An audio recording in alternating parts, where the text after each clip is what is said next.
بسم اللہ الرحمن الرحیم۔ اس طرح جو دوسری جماعت ہے جس کو قرآن نے ضالین بھٹکنے والے، جو علم نہیں حاصل کرتے، شعور نہیں حاصل کرتے، محض اپنے تخیلات کے اندر رہتے ہیں، ان کی بناوٹی فکر ہوتی ہے، اپنی مصنوعی فکر کے اندر رہتے ہیں، تو علم کے حصول کے بغیر سچائی کا راستہ نہ تلاش کیا جا سکتا ہے نہ اس پہ چلا جا سکتا ہے۔ تو یہ بات واضح کر دی گئی کہ انعام یافتہ جماعت وہ ہوتی ہے جس کے اندر اعلیٰ درجے کا علم، عقل، شعور اور پھر اس کے عملی تقاضوں کو بروئے کار لانے کی نہ صرف صلاحیت ہو بلکہ اپنی ان صلاحیتوں کو مکمل طور پر عمل میں لانے کی جدوجہد بھی موجود ہو۔ تو اس طرح گویا کہ قرآن حکیم نے ہمارے سامنے ایک واضح اور ایک جامع لائے عمل پیش کر دیا۔ اس سورہ فاتحہ کے اندر اسی وجہ سے رسول اللہ صلی اللہ علیہ وآلہ وسلم نے ایک موقع پہ فرمایا کہ یہ سورہ اللہ تعالیٰ کہتا ہے کہ اس کو حدیث قدسی کہتے ہیں، یعنی وہ حدیث جس کو رسول اللہ صلی اللہ علیہ وآلہ وسلم اللہ کی نسبت سے بیان کرتے ہیں کہ اللہ تعالیٰ کہتا ہے کہ میں نے اس سورہ فاتحہ کو اپنے اور بندے کے درمیان تقسیم کر لیا۔ اب یہ جملہ بذات خود اس انسان کے لیے ایک بہت بڑے اعزاز کی بات ہے، ورنہ ایک مخلوق اور ایک خالق کی کیا نسبت ہے؟ ایک عابد اور ایک معبود کی کیا نسبت ہے؟ کوئی نسبت نہیں۔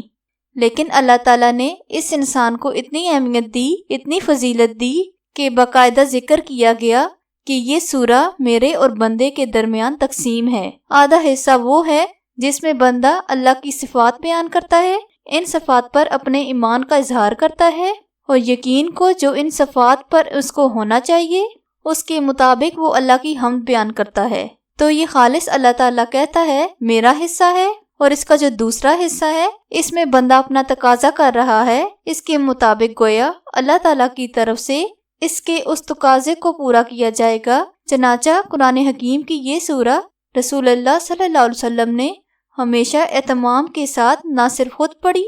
بلکہ اپنے صحابہ کو بھی اس کی تعلیم و تلقین کی۔ اس کی اساس پر گویا نماز کی پوری عبادت کھڑی کی گئی،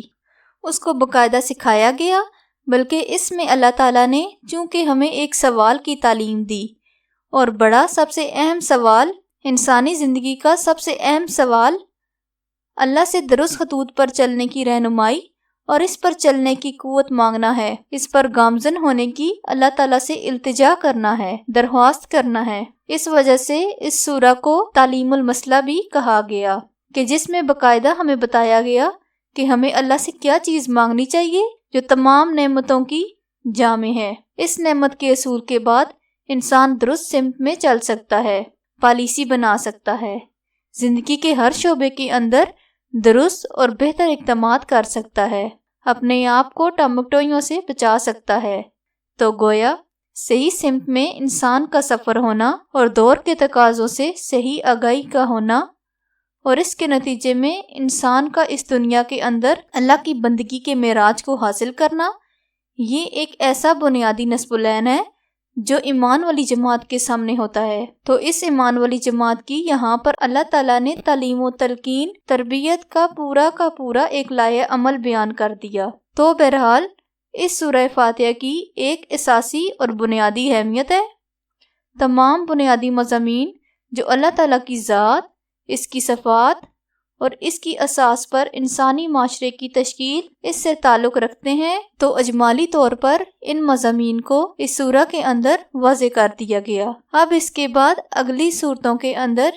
انہی مضامین کی تفصیلات ہیں، انہی کے تشریحات ہیں۔ اللہ تعالیٰ نے ہمیں اس سورہ کے اختتام پر جس دعا کی تلقین کی ہے، ہم اس دعا کے ساتھ اس کا اختتام کرتے ہیں کہ اللہ تعالیٰ ہمیں اس سیدھے راستے پر گامزن فرمائے، جو راستہ ان لوگوں کا ہے جو انعام یافتہ ہیں، جو اللہ کے غضب سے محفوظ ہیں، جو بھٹکنے سے محفوظ ہیں۔ آمین ثم آمین۔